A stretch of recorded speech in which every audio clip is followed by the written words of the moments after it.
Hello, welcome back to another edition of the I'm Always Right Sports Podcast. I am your host, as always, the mouth of Michigan, Rob Mendyke. With me, as always, my co-host, the Merkzone Mike Merkel. I'm here. And he's depressed, he's a week without sports, and we are all feeling it for sure. But thankfully, the NFL league season did not get postponed, which means we had free agency frenzy this entire week. So that's what we're going to be starting off the show with this week with this, guys, is we're going to be talking a lot of free agency moves around the whole league. Then we're going to centralize it down just to your Detroit Lions and what moves they made. They were extremely busy this first week of free agency. I expect them to continue to be busy as we continue along here. Then we're going to, in the second part of the show, we're going to talk another Merkzone Mock Draft. We're going to see how free agency possibly impacted teams around the league because some holes have been filled, others are exacerbated in some regards. So obviously the mock drafts are probably going to shift a little bit, and then obviously at the end we're going to talk some wrestling. WrestleMania officially being split into 2 days, and it's moving to the Performance Center as of this recording. So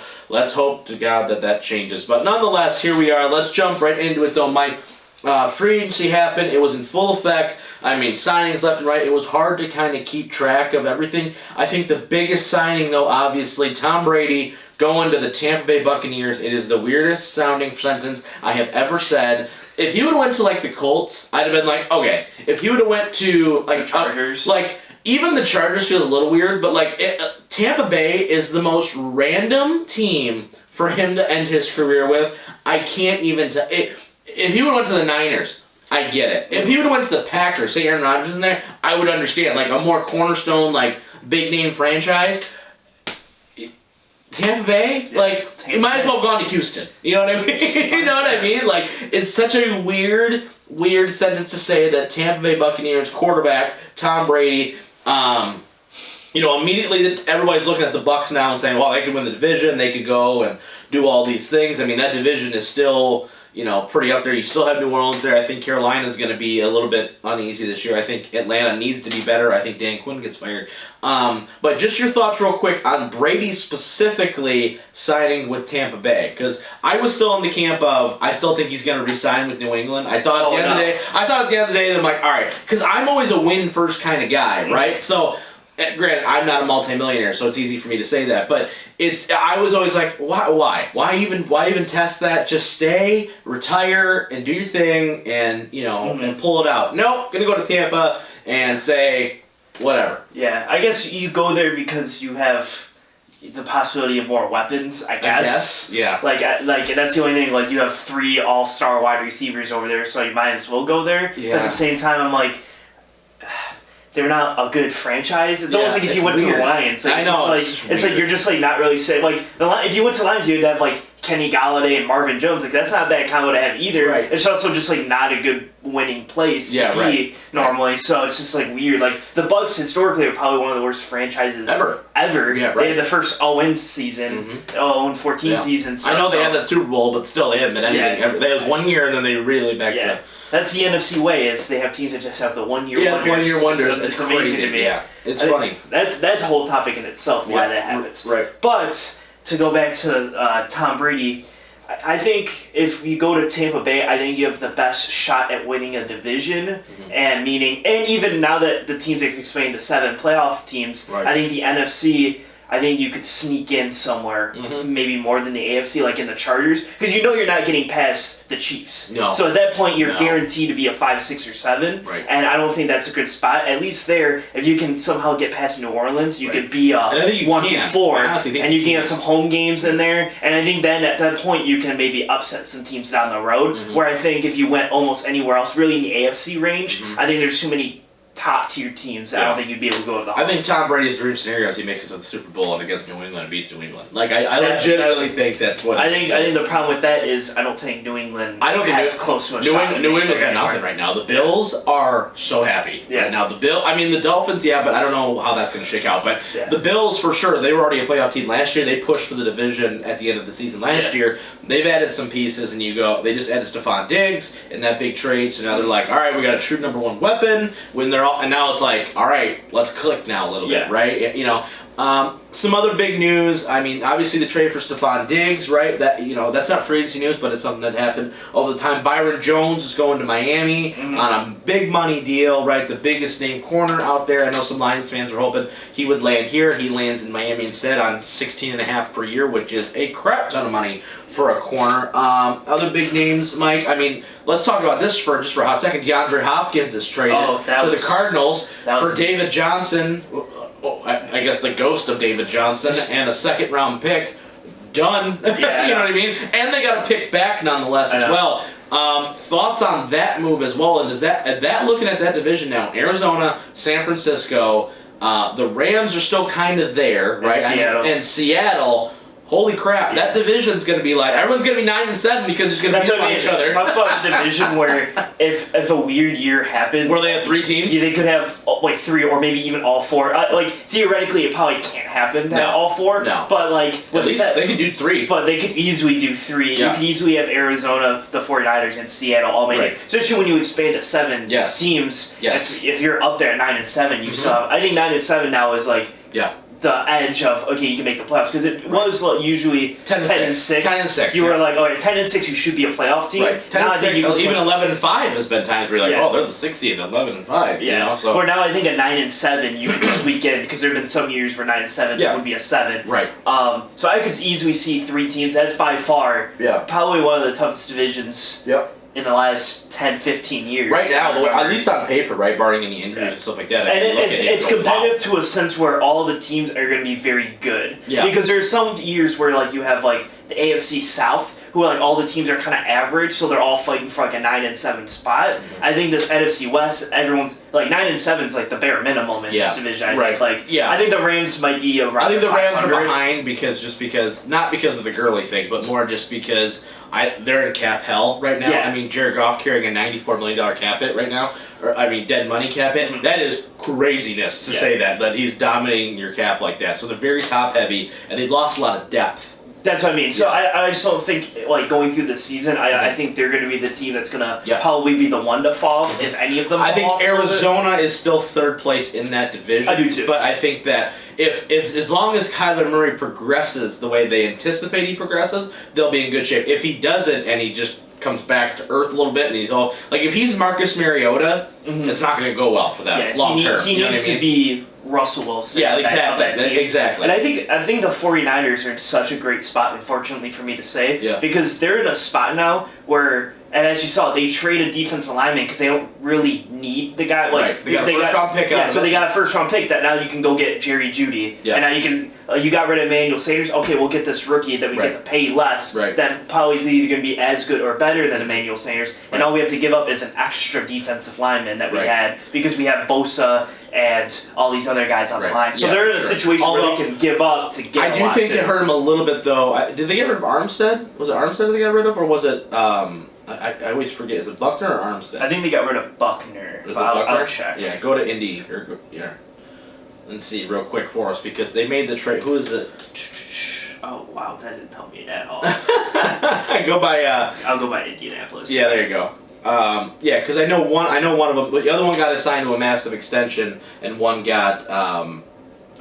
Nothing at all. No. But either way, right? So it looks like you look at the 49ers and you go. They're the team I think right now that they want DeForest Buckner. DeForest Buckner got traded. Yeah. Okay, so you lose Buckner, you sign Armstead, right? So you have some pieces already in place. I think they would have preferred to get rid of D Ford because probably they wanted, but the numbers and everything else. But if you're San Francisco now, you have 2 first-round picks. You can move around the board a little bit. You get some flexibility, knowing that some of these other guys, they're kind of up against it at the moment right now. So it's okay, that's why I don't think they could re-sign Emmanuel Sanders. He gets a great deal in New Orleans, 2 years, $16 million, right? I think he's going to be a tremendous addition in New Orleans. Let's talk about some other guys. DJ Reader, a big guy that everybody in the Lions were talking about, the defensive tackle. I knew the Lions were in on those conversations. He winds up getting $13 million a year though from Cincinnati. I think that's a hell of a lot of money to pay a defensive tackle. Mm-hmm. So the Lions don't land him. I will say I don't think the Lions, at least so far, have landed, quote-unquote, a big splash name free agent. I think they filled a lot of holes. We're going to talk about the Lions in a second, but for you, Mike, is there a splash move, whether it's a trade or a signing outside of Tom Brady, that for you is sticking out like a sore thumb for you? Like, is there a move where you just go, wow, like that fit with that team, that player, it just makes a lot of sense? I wouldn't say there's a team or a play. I would actually let me rephrase that. There's not a move. I think the Cardinals have done, just by moves that they've done, have just made themselves such a threat now to make a playoff run, because you get Devin Kennard from the Lions, who I thoroughly enjoyed as a Lion, and so you get him there, you traded for Hopkins, so now your defense is getting better while your offense is also getting extremely overpowered at the moment. You're almost looking at like the Cleveland Browns, where like that team's just so offensively overpowered. Larry Fitz for one more year, and DeAndre Hopkins. Yeah. I mean, and then you got Kenyon Drake on that transitional tag, so he's still going to be your running back who's produced very well. Kyler Murray played very well, so now if you draft an offensive lineman or something to kind of beef up that a little bit, I think that offense could be so solid that it's almost like they're almost in the Kansas City range, where it's like you have a good enough defense to get maybe a stop or two, and hopefully this offense can just 50 points, 40 points, whatever it takes. Absolutely. So I think another team that I think needs to get a lot of credit so far is the Baltimore Ravens, for a couple different reasons. They trade, obviously, to get Calais Campbell from the Jacksonville Jaguars, right? I think that's a huge move. They signed Michael Brockers, so now all of a sudden your interior pass rush is an immensely better, right? And then you've also got you've also traded away Chris Wormley, right? And you've got you let Brandon Carr go, so that releases some cap space. You also trade away Hayden Hurst for a pick, right? So a lot of moves that I think that Baltimore did, to where they spent some draft capital to get some of these guys and some money, but then they offload some guys that clearly aren't fitting within that offense, right? Andrews, the tight end for Baltimore, clearly took over Hayden Hurst's spot. Hayden Hurst, I think, was a waste of first-round draft pick from Lamar's year. So they say, all right, let's get rid of this. Let's bring back a fourth, right? Because Atlanta, with Austin Hooper signing in Cleveland, needs a tight end now. They go and have to, because they don't have any cap really either. Okay, let's go do that. Now I think it lends Baltimore the ability to go maybe be a little more free-willing in their offseason as far as the draft goes. And I think Jerry Jeudy is a guy they could very easily target if they wanted to, just because they need a true number one. And I think Hollywood Brown is a very good number two. He, to me, is a Brandon Cooks kind of guy. I don't know if you're with me on that comparison, where a lot of speed, but I don't think he's the guy where, like, I need a big play, Hollywood Brown's my guy. I think that Jerry Jeudy is a more complete wide receiver. I think, you know what I mean? Like, I need a big post play in the middle of the field. All right, Judy's going to go get it. I think I need to go make a big play. I think Jeudy is a better fit, considering Lamar is just like, all right, run and gun, let's just chuck it. You know what I mean? So I think it's a little bit different. I think Baltimore, especially knowing where they're at the quarterback position, knowing where they're at as they run the ball so effectively, make that defense even better, which was already top 5 at the end of the year. Now you've kind of insulated yourself a little bit. I think they did a great job there.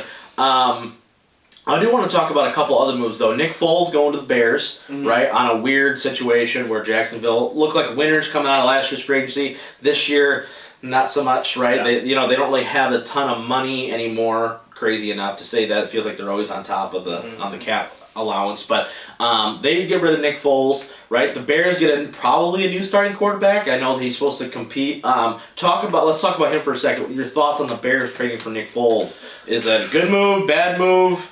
I don't know. I think I would at this moment. I think if I was the Bears, I would prefer more like a Cam Newton style player. And I think a lot of Bears fans would agree with you on that. Just because I think Cam Newton's more of like a solid, because I don't think Nick Foles or Trubisky is like the future. I'm not saying that Cam is either, but I think if you need a guy to fill in for a year, because I think that defense is still very good and their offense can work a little bit. If you want to have a decent year this year, I think Cam Newton coming in could get you 8, 9, and 7 to push for maybe a lower seeded playoff spot maybe. And I think after that year you can. I think he works better in the offense, right? He does too. Yeah. I don't think Nick Foles is a great fit for that offense. Trubisky was like nice in air quotes because he was mobile. Right. He could kind of move around, and if he was better at making the plays, if he was like a Deshaun Watson, he'd be great in the system because he just kind of rolls out, makes the sidearm throws and stuff. but Trubisky just wasn't accurate enough to make those. So I think Cam Newton can move around and make those. I understand why they traded for Nick Foles, right? You're coming from that Kansas City type of offense, right? Doug Peterson, Kansas City former offensive coordinator, right? Matt Nagy the year after that, right? So Doug Peterson had Nick Foles, won Super Bowl in Philadelphia, right? So Nagy's thought is, all right, let's get Foles in here. He could probably run the system a little bit better. I don't necessarily disagree with that. I just think that Foles ain't going to be healthy. It's just not going to happen. He's never been healthy long enough to complete a full season of high-level play. Now, if Trubisky somehow got him 10-6, and then Foles came in for the playoff run, then I'd be a little more confident in Nick Foles. That seems to be his calling card. But that's why I would argue that I would like Cam Newton. Yeah, right, for sure. Yeah. Even though Cam Newton is injury-prone also recently, I think that he's shown that he can go 15-1. I think he's better. How much better? I don't know. I don't have a lot of faith in Cam anymore either. And I think that's why another move, Teddy Bridgewater going to Carolina, that move to me is a little confusing just because you look at Bridgewater, his numbers aren't going to blow you off the page, right? He's right around average for the most part. I'm a little confused as to what Carolina's doing. They trade away their guard. I can't remember his name, but they bring in Russell Okung. It's like a 6-year age gap and difference, just because, the offensive line coach really loved Russell Okung. And so you're like, okay, I guess, you got older, you lose Luke Kuechly, you didn't really make a move to really fortify that position at all, you didn't go try to sign a Corey Littleton or something like that. Give me your thoughts on Bridgewater and where the state of the Carolina Panthers, because I think right now they're all kind of like, well, it's New Orleans and Tampa Bay. That's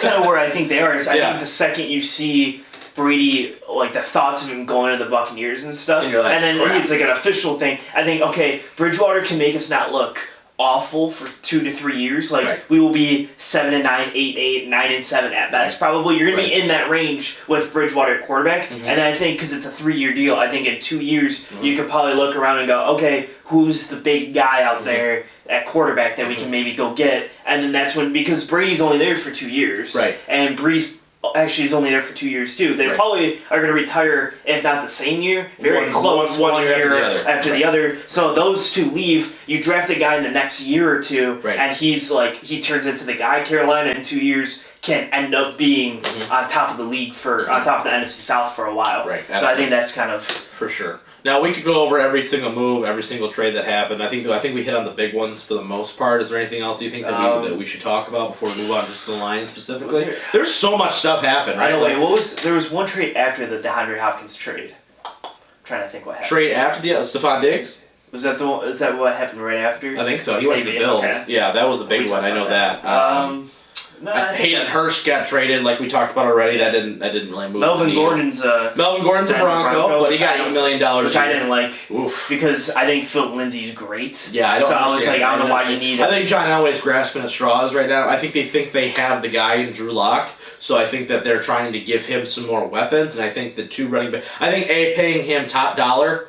I don't understand that at all. Running backs as a whole, real quick before we move to the Lions, talk about a position that got absolutely gouged this free agency. I mean, Devontae Freeman, one of the highest paid running back, gone. He's still a free agent as of now. Todd Gurley, he gets cut before his $10 million cap hit hits. He's gone now. He's in Atlanta for, I haven't seen the money yet, but I'm guessing it ain't $10 million, right? Melvin Gordon sits out last year for the most part, doesn't get a new deal, doesn't get anything reworked. He has to now take a short-term deal, even though he's getting paid top dollar, because John Elway's dumb. You know what I mean? Talk about, David Johnson, one of the best running backs in the league 2-3 years ago. He gets traded for a ham sandwich, you know what I mean? So you're just like, okay, it is what it is. That'd be a good ham sandwich. I know, right? So it's like, because Bill O'Brien's crazy.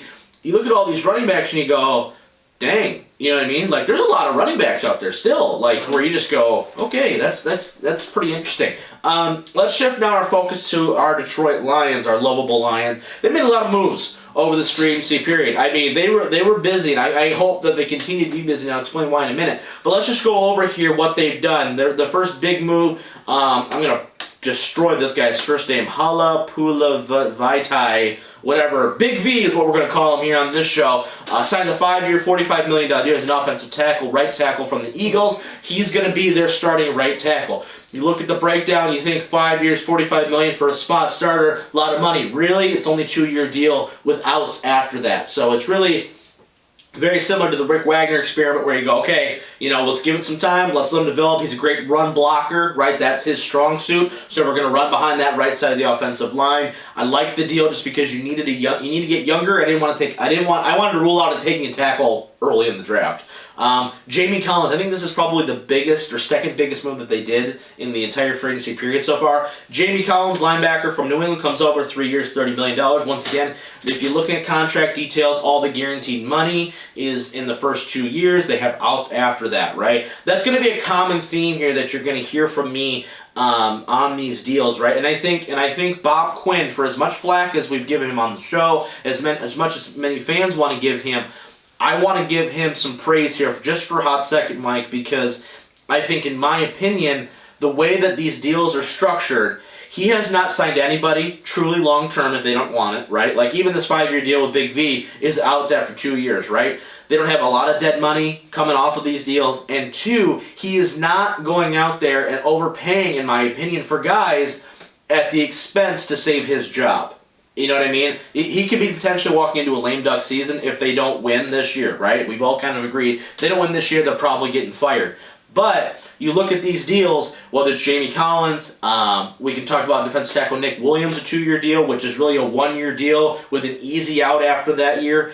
Chase Daniels, once again, there's an option there. Danny Shelton signs a 2-year deal. Once again, very easy outs. Desmond Trufant, really, he's getting 2 years, $21 million total, but when you see all the stuff, it's not really. J-Ron Curse, great special teams guy. Tony McRae, great special teams guy. All of these are 2 to 3 year deals. You know what I mean? And then they obviously trade for Deron Harmon to play their other safety spot to let Tracy Walker do what he's do best, which is roam the field. But all of these moves are all short term, right? We're not mortgaging the future on making this Patricia system work. You know what I mean? Do you agree with me on that at least? Where none of these are splash signings, right? But I think that they've done a nice job of getting pieces in place that they think is going to fit mostly the defense, right? If you look at the breakdown, right? Defensive tackle, corner, safety, linebacker. All these spots are spots that they feel like they needed to make a move on, and yet they haven't mortgaged the team's future to where we're going to be in cap hell 2 years from now. I mean, I totally agree with that to a certain extent. Yeah. I don't mind any of the signings going through them. Yeah. I think they're all pretty good fits. I think one player that's just not signed, like that we didn't sign, but that's on the team, I think it's going to depend on what we do in the draft, and we'll talk about it more in the draft time. Yeah. But you trade away Slay, but you get Desmond Trufant, who I don't think is nearly as good as Slay, but at the same time can at least play corner on that one side. Yep. You get Jamie Collins, so you get rid of Devin Kennard, you get Jamie Collins. Is he better or worse? I think Jamie Collins is better than Devin Kennard in this. So? I do. I honestly do. Not because Kennard's a bad player. I like Kennard, but Kennard, I think Kennard reached his ceiling there. And there was a breakdown that somebody posted on Twitter.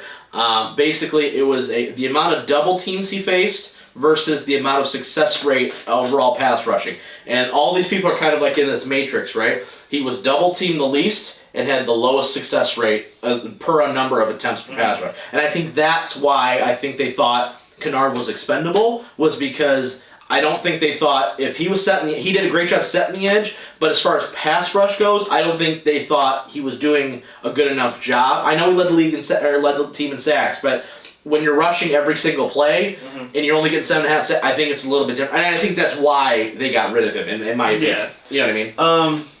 Nick Williams, defensive tackle. He's just gonna fits A-Sean's spot. Yeah, fits A-Sean's spot. And let me put it this way too: Nick Williams signs 2 years, $10 million, right?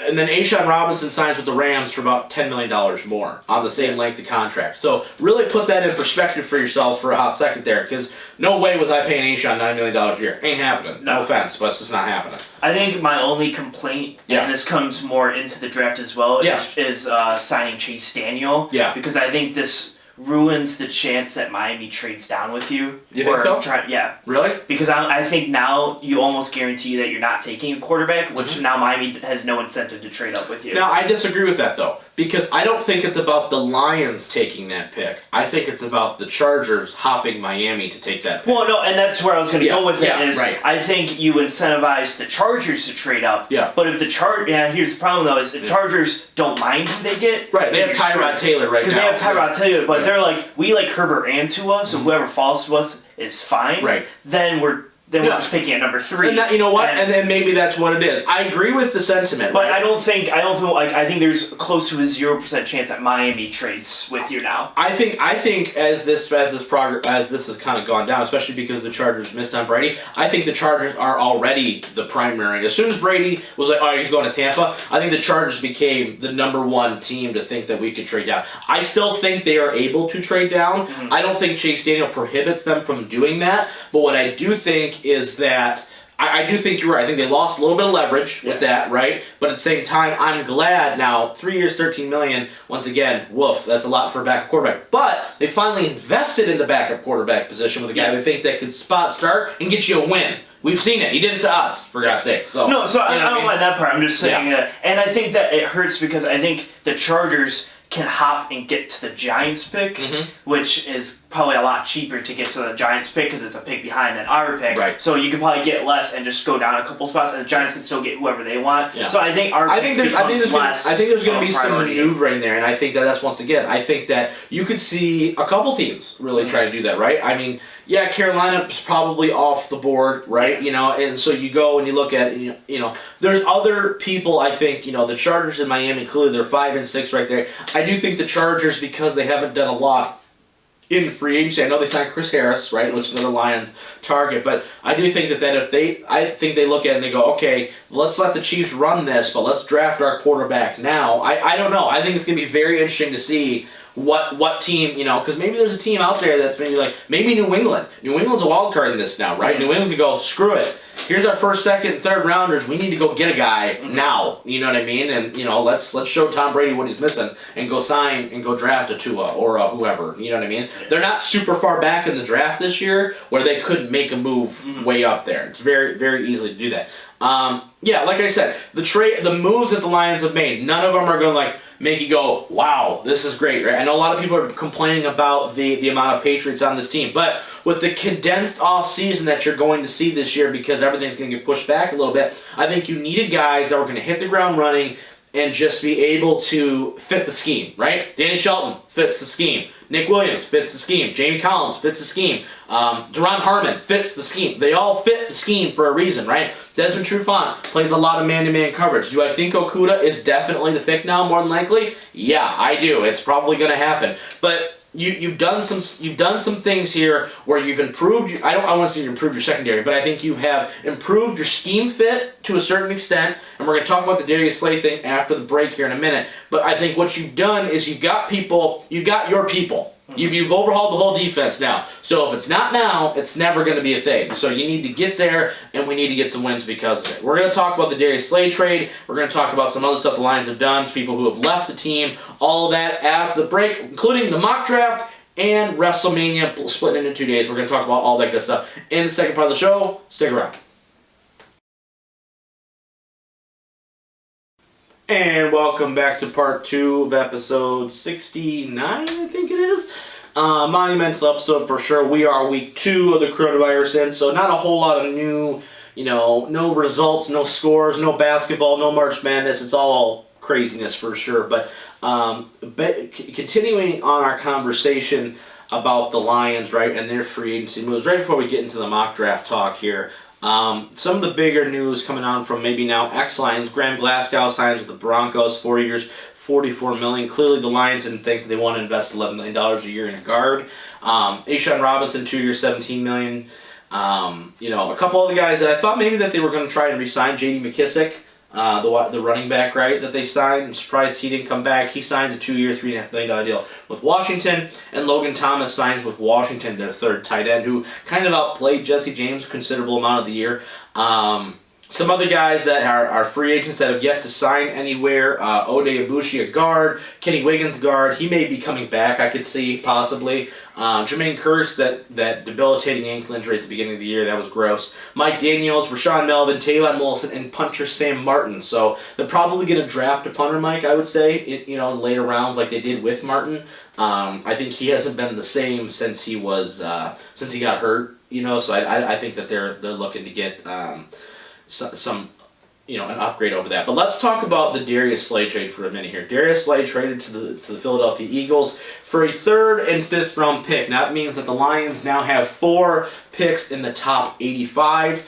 Obviously 3 of their own, the 3rd pick in each round, and then obviously in the 3rd round, pick 85 is the Eagles pick there in the 3rd. Mike, just your thoughts on the trade of Darius Slay. I know some Lions fans wanted more, but I think 2 things need to come into play with that. I was during a Facebook Live watch with Dave Burkett, who writes for the Free Press, right, on the Lions. He basically came out and said that I don't think the Lions were going to get a 2, just based off of the fact that he talked to people at the Combine and said no one saw Slay as 2017 Slay, like the true lockdown, take one half the field and say, we're good there, let's focus over here. They didn't see that in him anymore. They said he was very good, but not elite anymore. Mm-hmm. So I think that's why they weren't able to get the 2nd round pick for him. I think the Lions were steadfast. I think that's why it took so long to get him traded. It was because they weren't getting that value. Your thoughts on him going to Philadelphia? Do you think they got enough back? Do you think they should have held out for a number 2? You know what I mean? What was your thoughts? I didn't think they were going to get a number 2, yeah. Especially after this past year. I don't think he was very good. No, he was not good. He had a rough year this year, for sure. I totally agree with that. So I think a 3rd is very, very good for and a 5th too. So you got a 3rd and a 5th, so the 5th kind of adds value. And Philadelphia had 2 thirds and 2 5ths. We got the higher of each one too. So I mean, you got what you did from Slay, and I hope he does good things in Philly. Yeah, for sure. Yeah, beat the Cowboys. Yeah, just beat the Cowboys. I'm so okay the Eagles win the division every year. Yeah, I'm fine with that too. That's so cool. But he was good when he was here, but I think the last year, maybe even 2 years, I think it was kind of like I see the decline of, a lot more than I thought. And obviously, we heard after the fact, right, the turmoil with Matt Patricia, right? Clearly, they were not seeing eye to eye. 2018 was a bit rough. 2019 was much better, based off on all reports, right? How much of that do you think played into, all right, Slay needs to go? It was the clash with Matty P, right? And I mean, we heard some things that he said. I'm not going to repeat those on air. This is a family show.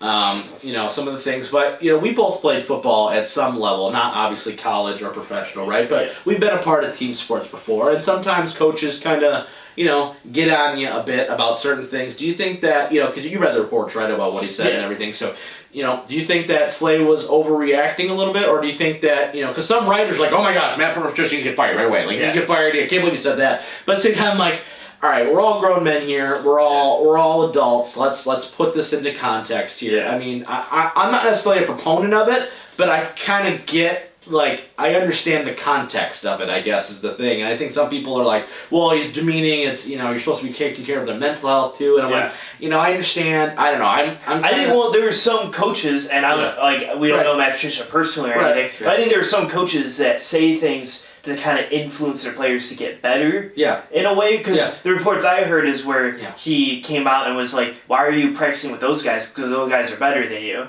like when he was talking about Pat Pete and all those guys or whatever. But I think you can argue that there's people that would look at it and go, he's saying that, so you're like, okay, let me go practice more so I can be better than those guys to prove you wrong kind of thing. And I think because you're in the Belichick tree and Belichick says that stuff to everybody, and he cuts people and everyone goes, why did you cut him? And next year they're bad. Trash, and you're like, oh, that's why, because you saw it go off. I think Patricia's just brutally honest. I think he's like, what's crazy, and what's funny too is, and I think you make a great point about that, is then you look at a guy like Deron Harmon, right, who comes in, he gets traded from New England, right, and he goes, I'm excited to be under Pete. He's like, he's an intense guy, right? He's he's in your face. He's like, but that's the kind of coach I need, right? So I think that once again, I know some people are concerned about the amount of Patriots, and I understand the sentiment, but Is it an abnormal amount of people that are coming in from the Patriots? I would say yes. However, if you look at regime changes as a whole, a lot of times people that are in the scheme that you just came from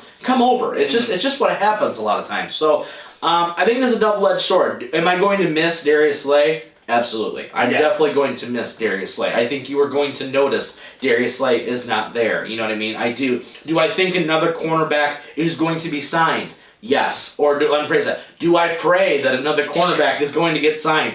Absolutely. They have plenty of cap space to make that happen.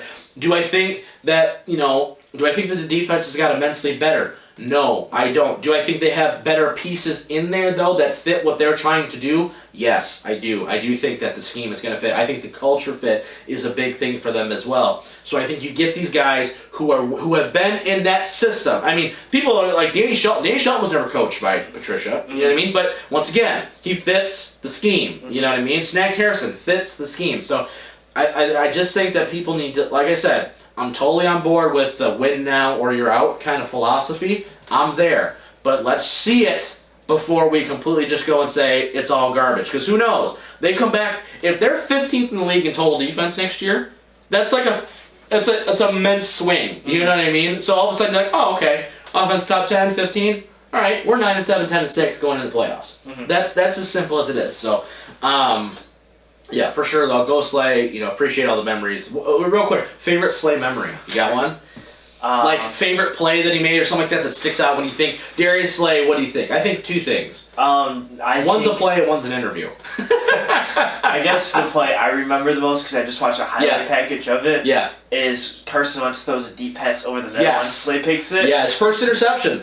Was it his first one? Carson Wentz's first pick to win the game. Oh yeah. I was at that game. I guess that's the one because all the other watching this highlight reel, I was like, man, Darius Slay just got really lucky a lot of the time. He's just like one guy on your team that's like in the right place at the right time always. Yeah, they always tested him for whatever. I don't know why. It's weird. But that's a great one. I have two. One, the interception on Thanksgiving against Minnesota. Minnesota's driving, he picks him off, and we take the lead in the division at that point in time. Yeah. That was a big one for me. I was like, yes, because at the time that we still had hope that we were going to win the division, then we blew it away 3 weeks later, but it's fine. And then the other one was a interview he did where he said they got big turtles, and he just said turtles like the funniest way possible. He's like, they got some big old turtles, like, and I died because half the time when he talks, I can't understand what the word he's saying. So, but no, tremendous player, right? Philadelphia getting a good player, but he, 29, gonna be 30. I do think it was time, and you felt it, and I think, it was time to move on. So hopefully, if Okudah comes in, right, you got Okudah, Trufant, another player, Tink Tink Lions. It better be somebody else, along with Coleman and Warrior. I don't mind that secondary as much, especially if the pass rush improves, which I'm hoping it will. All right, let's talk mock draft corner. My favorite part of the show by far. Who's this mock draft by, Mike? We got trades. What's going on? Yeah, this is from USA Today by Luke Easterling. Sure. Made 20 hours ago. 20 hours ago. Wow, man. Talk about getting you up to date. It's the middle of... It's a 3-round draft. 3-round draft? Okay. Yeah, and there are trades, okay. I think, okay. as I've been reading through. All right, so... I try my best. Pick 1, Burrow. Yes. Pick 2, Chase Young. Yes. Okay, so pick 3. So now we're at pick 3. All right, so pick 3. Are we staying at pick 3? Well, I can't tell you. Oh, okay. I'm sorry. Jeez, all right. So I'm going to say... That's cheating. I'm going to say we're not at pick 3 then. We are not at pick 3. The Chargers trade up? Nope. Miami does still? Okay. Yeah. All right. We just talked about this right before we went to break. That's going to happen. Yeah. I don't honestly don't disagree with you, right? But I do think that Miami needs a quarterback more than the Chargers do. Tyrod Taylor's not good. Let me be clear. But is Tyrod Taylor better than Josh Rosen? Yes. Yes, he is. Not much, but he is better than that. You know what I mean? So, all right. So the Dolphins trade up. They take Tua. Yes. Okay. All right. So then 4 is New York. Yes. And they're gonna take. I'm going to say they take Isaiah Simmons, but I don't. They don't. They take tackle? They take Tristan Wirfs. Yeah, okay. Out of Iowa. Yeah, okay. Yeah, all right. That man. I was more guessing. They did sign a couple linebackers, but I figured I'd go with it anyway. And the Lions are pick at number 5. So they take Okudah. Yes, they do. All right, obviously, right with the like I said, I do expect there to be another cornerback signing. Yeah. I'm honestly hoping too. I don't know if he's going to come cheap or not. But Everson Griffin's away from the Minnesota Vikings right now. He's in talks to going to Seattle right now. Too. Is he really? Yeah. Son of a b, man. Gosh, dang it, so. why? Ah, that sucks. I would have loved. He was a Lions killer, man. Yeah. He had like 16 sacks against us. It's crazy, but that'd have been awesome to have him. But anyway, talk about this draft though. Yeah, I would rather have Isaiah Simmons. But I think it all depends on if you have any. Well, first, if you get anyone in free agency after this point, or if you have any ounce of trust in Amani Uriye. Yeah. Well, here's what I I think Isaiah Simmons just here's the thing. beef up that team. And I think the reason why a lot of people are kind of writing Simmons off now is because they signed Collins. And here's why, right? You now have potentially. I don't think Jared Davis' fifth-year option gets picked up. Number Probably one. not. Okay. I don't think he's warranted it. Quite frankly, right? You look at what this team is going to have to do defensively, right? I think Jared Davis becomes a little bit more of a rusher than he does. I think Collins is going to still play Kennard's spot, but I do think he's going to be able to do some other things as well. And I also think they like Tavai at the middle, and I still think for whatever reason they like Christian Jones, and they have with Harmon and this Kearse guy, right, that they just signed, who has got great coverage ability. I think that's going to allow Tracy Walker to be, and this Kearse guy, this Javon Kearse, if it turns out the way they're thinking of turning out, I think those guys fit Isaiah Simmons' place in the defense. Now, am I saying they're as good as him? Not necessarily. Do I love Tracy Walker? Yes, I do. But I think that's what takes Isaiah Simmons off the board. If they make no additions to the linebacking core, I would say that he is much higher on their board. I think now, in terms of probability, I think it's Okudah, Derek Brown, and then Simmons. Just based off of their moves right now. Oh, see, which is scary. That is. I don't want Derek Brown. I swear, I will come on this show, and I have been a big defender of Bob Quinn. They take Derek Brown over Jeff Okudah, I am going to lose my crap on this show. So be prepared for that episode in case that happens, because oh boy. But yeah, I still think Okudah's. No, I think Okudah is like the like you take him. I think because you don't have that corner really. Like you have Trufant, honestly, but you don't really have that second. Even if they signed another guy, say they signed Logan Ryan, right, to a 1 year, 2-year deal, I'd still take Okudah because, in my opinion, I go, all right, so now I have a young dude. I got two dudes that aren't going to be here very long. I like a Warrior too, so now I have a Warrior, Okudah, Trufant, and Logan Ryan, right? Justin Coleman. And Justin Coleman. Yes, absolutely. I'd rather do that than take Derek Brown, who, okay, yeah, I get it. You know, he could potentially be awesome, but defensive lineman is the least important position on the team. Yeah. So it's just not a thing for me. But all right. So 4 or 5 goes Okudah. 6 then is the Chargers. They stay put. They can take Herbert. Yes. Yeah. See, I still think the Chargers are the ones to look at to trade up. I really do. No, I really do. I think. Well, I think if they like Herbert enough, I think they can sit 6 and be fine. Because I think they take 2 or whatever. I still think, man, if New England doesn't do anything at the quarterback position, I go get Brian Hoyer. Yeah, and they're fine. Yeah, I know, right? I legitimately think that they could be making. Maybe it's Jordan Love they go take instead. I don't know, but you know what I mean. That could be something. But I definitely think that there are things that New England's going to do that's going to mess people up. Oh, all I know is it says in this thing that the Lions get an extra first from trading down from Miami. I don't know if they get anything else. Yeah, they just get the extra first. All right, so I'm guessing it's probably in this draft. It is. Yeah, it's at like number 20 something. Okay, for sure. All right, so let's continue on then. Any other big? Where does Derek Brown go? Carolina? No, he goes to Jacksonville. Carolina takes Isaiah Simmons. Oh, okay, that makes sense. It fills the Luke Kuechly. It fills the Luke Kuechly spot for sure. Let's see. Henry Ruggs goes to Denver at 11. The first receiver taken off the board, too. You know what? I like Henry Ruggs a lot, but I feel like he's getting the John Ross treatment just a little bit because he ran super, super fast. Yeah. That I'm like, man, I don't know about that. And then you go Henry Ruggs at 11. Las Vegas Raiders take Jerry Jeudy at 12. Thrilled with and that. San Francisco takes CeeDee Lamb at 13. Wow. Well, that fits the Emmanuel Sanders spot, right? Yeah. That's exactly what that does. So. Okay, so then we go. Okay, so Lions have the 18 pick. The 18 pick. Yes. All right. Where do you think they go? I don't know if you'll be able to guess. Okay. I think. Or who would you want at 18? Well, I think looking at the roster right now, I think there's 2 spots that are glaring holes, especially if they take Okudah at corner. I think interior offensive line is 1, and I think 2 is edge rusher. I think, is AJ Espinoza still on the board at this point? Yes. He is? Okay. I just saw you scrolling, though, so I'm guessing that's not the pick. It's not the pick. I'm pretty sure it's so here. Okay. So I would think, I think wide receiver could be a pick, too. I don't think that's where they go in the first round, though. So I'm going to say interior offensive line, name a guard.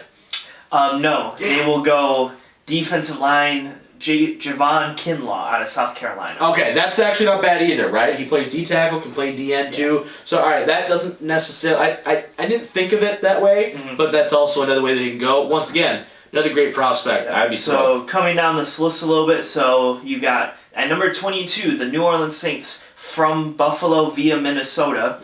Take Jordan Love, quarterback out of Utah. There it is. Well, Bridgewater's gone. Yeah, Bridgewater would be... Bridgewater's gone. Taysom Hill, so yeah, that doesn't shock me. 28, Baltimore takes Jonathan Taylor because they need more running back help. Okay, sure.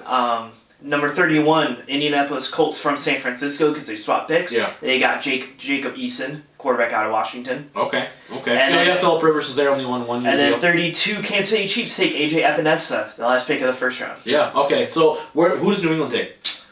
They will take. It's right here. I just saw it. Xavier McKinley, safety out of Alabama. All right. They take a quarterback in the third round. Okay. They take Jake Fromm. Okay. Wow, Jake Fromm falls to the third, huh? Yeah. That's a little surprising. Fits that scheme, though, quite a bit. All right, second round. All right, so they've already taken defensive lineman. Okay, so here they go interior offensive line then? Nope, they will take... Man, I'm off today. Good Lord. They take edge rusher Terrell Lewis from Alabama. Wow, that must be a value pick then. I feel like that's a bit Let's odd. see. T. Higgins will go to Indianapolis at 44. Oh, boy, that'd be hard for me to pass up right there. I'm trying to think. Look Good at people. Lord. Solomon Kinley goes to 55 to Baltimore. Great pick. Yep. That's really it for the second round. I guess Curtis Weaver, the big Boise State edge, goes to Seattle at 64, right at the end of the second round. Okay. That's nice for them. Where did Dobbins go yet? Yes. I think he goes to the first, though. I don't think I... Oh, for real? Wow. Yeah. That's impressive. Just shocking. He ends up at... He goes kind of early, too. He goes to Atlanta. Wow. All right. Yeah. In the first? Yeah. Holy crap. To get like a dual threat thing going, I guess. Wow. Sure, and then Lions in the third round. Where do you think they go? I'm going to say interior offensive line at some point. You don't have a guard right now, so... They stick at safety. They pick Jeremy Chin out of Southern Illinois. Sure. Because that's the man. Yeah, right. Okay. Oh, and then the Philly pick. Yeah. They get at number 85. They take Donovan Peoples-Jones, wide receiver. That doesn't actually shock me, honestly, a little bit. It wouldn't shock me. But... yeah, I do think there's going to need to be an offensive lineman in there, especially if they don't sign anybody. Now, if Kenny Wiggins comes back, right, maybe does that push the knee down just a little bit? Yes, but, because Tyrell Crosby, I know, can play guard. So maybe they're going to put Crosby at guard. I have no idea. But I do think interior offensive line is a need. I think corner, I think safety now, I think maybe you can push down a little bit. I know before we were talking that safety could be a need, but now I don't think it is as much just based off of Deron Harmon's here, that Javon Kearse is here. You just signed some people that I think kind of fill that need for at least a year. All right, that's a great mock draft, Mike. Great find. Obviously, as more signings come in, Ryan will continuously keep you guys updated. And we will also, give our thoughts on that, and then draft implications accordingly. Yeah. All right, let's talk about WrestleMania. Let's switch over a little bit here. We talked a lot of football today. All right, guys, I know that if you're not a football fan, I apologize, but there ain't nothing else going on. Like, I wish I could say that there was something else going on. We just refusing to talk about it. There's nothing else going on. Yeah. It's football all day. I think we should talk about cornhole one day. Cornhole? Next week. Oh, yeah, there we go. The cornhole, maybe some PBA bowling. Yeah, PBA bowling. There we go. That's some hot stuff. Everybody, all the 65-year-olds like, all right, I'm awake. Let's go. Let's talk about it. But, all right, let's talk WrestleMania, though. Going to be split into 2 days, kind of taking the Wrestle Kingdom approach a little bit. As of right now, it's going to be held at the Performance Center. Oh, boy. Okay, your thoughts? Now, here's an interesting tidbit, though, before we get into this really deep here. They have not announced it on TV that it's at the Performance Center. Have you noticed that yet? They're announcing that it's still on April 4th and 5th or whatever. They keep, 2 days, too big, can't contain it to one. But they haven't officially said it at the Performance Center yet. Well, because they're trying to get one of the days somewhere else. Yeah. I think. They're pre-recording it. I know. Right? Yeah, well, because the Performance Center right now is shut down. Like as of this recording, it's not open. Yeah. So like that. Well, it's always closed set. Yeah, it's closed set. Well, no, they had to shut it down because there's so many people there that they had to shut it down for like a week. So they pre-recorded Raw and SmackDown for this upcoming week. Oh, really? Yeah, they did like pre-tape stuff because like they had to shut it down. Well, they're playing just old episodes and other stuff. I mean, WrestleMania 30 this past. I'm like, what in the heck is happening? They played the whole Royal Rumble. Like, I get it. The first week, you're like, oh, this is a scramble. We just got to figure it out. But after that, like, jeez. But all right. But anyway, back to WrestleMania. I love the idea of a 2-day WrestleMania. I'm fine with it. Because I think on a normal year, I would love to see a setup where you have kind of like the precursor stuff. As in, like, the matches that no one really cares about, but it's on the card to be at WrestleMania, to be on the first day. So you can throw out, like, the early NXT stuff. Yep. I think you should get rid of that TakeOver on Saturday. Honestly, and that's a great idea. If you take out that TakeOver and you put in the North American title, the women's title, and the tag title, and then you mix in the Raw tag team title match and a women's match or something, and then you end the first day with either the Universal or the WWE. I'll say Universal most years, unless the Universal is such a bigger match. Right. But usually the Universal will be on that night one ending, and then night two you have like your big women's match, your big tag match, and then you end the show with the WWE Championship match. I think you could, and the runner-up, like the dual main event, could be the NXT Championship too. Mm-hmm. I think you could just make this such a big event for everything. Absolutely, that is such a great take that I have not heard anybody else come up with, because I think you're absolutely right. If you take away Saturday and you just because I think that would just bolster the whole show. Yeah. Well, because I think you can use that Saturday. Well, so Friday can be Hall of Fame. Yep. Saturday can be like a hype up show almost, where you have like really good matches with NXT in there. You can have the mid card titles that you don't really that aren't big things on the show, and it's like, oh my god, WrestleMania's here, and then you're like, but then the next night is where it's just stacked. Because I think Wrestle Kingdom kind of did that, where you have these setup matches, and you're like, man, I can't wait for tomorrow for this double championship match, and like you're getting so excited to watch this double championship match and stuff. Where I think you can really like get yourself hyped up some more. Yeah, and then you get two real main events, right? Where you have a Universal title match at the end of the show night one, and then you have this match night two, and you're like, bam, bam. You know what I mean? Where it's not like, Universal's in the middle, or the WWE Championship opens show or something weird. I can't stand that sometimes. Yeah, like you got two main events with you, two big championships. I don't know where you put NXT, if you want to put that in the first, or like a mid in the second. Either way, I don't care. Whatever you want to do. NXT I think main event one of those nights. That's fine with me too. Yeah. So I think that's a great way to set it up. But that's a dream scenario for when the fans are back and like next year or 2 years from now. Do you think that they wind up having it at the Performance Center, or do you think it's going to be something weird where every match is like in a different location? That would be wild. If they could just, people can come, but we're not suggesting that they come, kind of thing. Yeah. And then there's still fans there. Yeah. I don't know, dude. I still wish they just push it back. I wish they just delay it to June. Yeah, just do it at MSG. Everyone's like, fine, just do it there. I know it's gonna cost them money, but man, I actually this card doesn't look terrible. Outside of Roman Goldberg, because that's just stupid. But I'm looking forward to McIntyre and Lesnar. I am. Yeah. I mean, is it going to go 30 minutes? No. But is it going to go a hard 12? Yeah. Yes. Edge and Orton. Orton is going to steal the show, in my opinion. Yeah. That's going to be the match. Charlotte and Rhea Ripley's going to be okay. Going to be fine. Yeah. I think Becky and Shayna is going to be good. I think Sami Zayn versus Daniel Bryan, which is what they're kind of going for, that's going to be off the hizzy. Seth Rollins, Kevin Owens? Yeah. I agree. I know. I think they're going to, because they canceled the NXT, so they have to put more NXT. I'm just waiting for Cole and whoever. I'm assuming it's Dream. Cole and Dream or Cole and Ciampa or whatever to be announced for the show. Right. Because he's got to lose the title on the show, right? You'd think. I don't know now, though, right? Because now Ciampa's going over here. I know. You going to give it to Velveteen Dream? I don't know about that. Well, I thought they were going to have a thing where I did too. Where it was going to be Dream at the TakeOver and losing. And you got Balor over at NXT UK now facing Walter. Everything's all screwed up right now. I have no idea what's going on. But long story short, it's going 2 days. It's going to be tentatively at the Performance Center. I still think that they have something else up their sleeve that they're just hoping that they can kind of finagle. I think they just need to be we're going to delay it, but we're still going to have a pay-per-view on April 5th, and it's that's fine. Show randomly. Yeah, that's fine. Give me another Super Showdown type crap. I don't care. Yeah.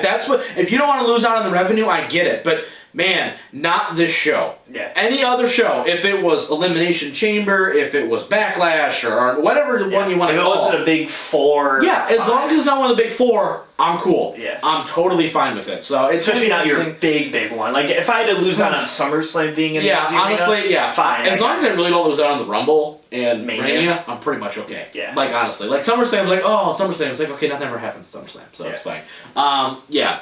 It's going to be interesting. We're going to keep you guys updated as we hear more information for sure. The card actually looks pretty darn good, considering. Especially there's only 9 matches on 2 days now, so are they going to go like 4 and 5 or something? Give them some time. Let's go. You know what I mean? It's definitely one of those things where we're not going to get a lot of fluff. Yeah. Which I will say, maybe we can argue though that if there's no crowd, maybe the matches will be a lot better though. Maybe because like maybe it's if Roman goes out there and they just boom out of the building, like, oh jeez, here we go. Well, maybe because they just have to be pure good wrestling matches because there's no crowd. Right. Maybe they'll be better matches, and like when the crowd's there and you're kind of out of the match because you're listening to the booing and everything. Maybe like it'll actually be legit. Like maybe great 5-star matches for sure. Real quick here before we end the show, how do you think AEW did with like having the wrestling? I loved it with the wrestling. Oh my crowd? god! I think it only works really well though because you have like MJF who's just loud. Yeah. Like in general, so like you just hear him screaming over the barricade and they're betting on stuff. I think it worked out really well. I thought it went okay. As good as it could go. Basically, I feel bad for him a little bit because they had a lot of debuts that night too. So it's like, oh geez, Brody Lee, Matt Hardy, and then all of a sudden,